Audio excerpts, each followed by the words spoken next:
When I started thinking about what I would say in my vows to you, I admit I was a little nervous. Not of taking this big step with you, and not of getting married, but of this whole day, of making everything perfect.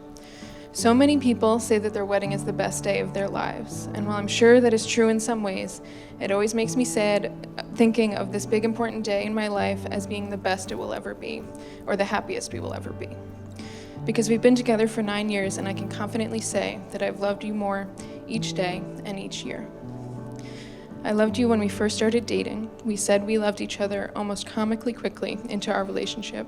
And each day we spent together, walking to class, heading out on the weekends, and just getting to know each other, I loved you even more.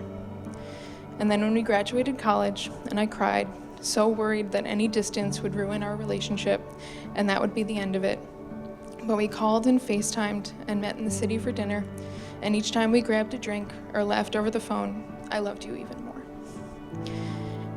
And when you moved across the country, I remember thinking, I didn't know I could miss someone this much.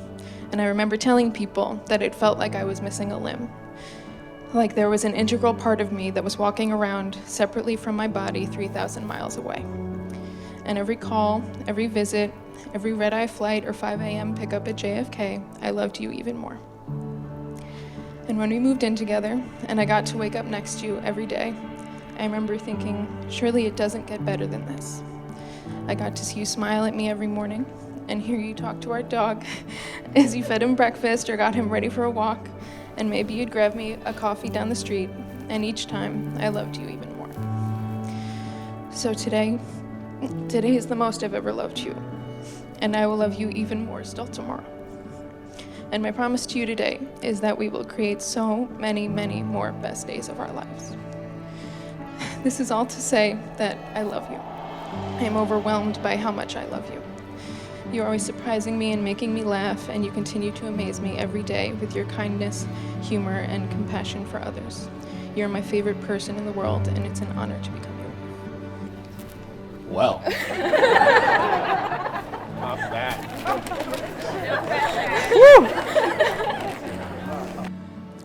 There are 450 seats in the Rutgers Scott Hall Auditorium. So you can imagine how hard it was to make it look like an accident when I sat right next to Cheryl in our freshman year astronomy class. But I did it, and I will never forget that day. I will never forget asking for your number. I will never forget the way you said, "Sure, I'll be out tonight. My boyfriend is visiting."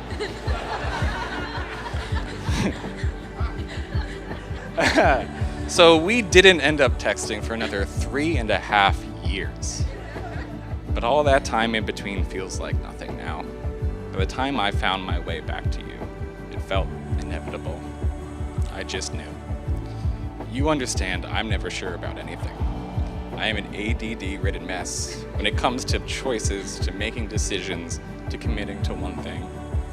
Cheryl, you are the only thing in my life that I've never second-guessed. I've never questioned it. I just knew. I knew in those dirty New Brunswick bars. I knew when we graduated. I knew in Amsterdam. I knew in London.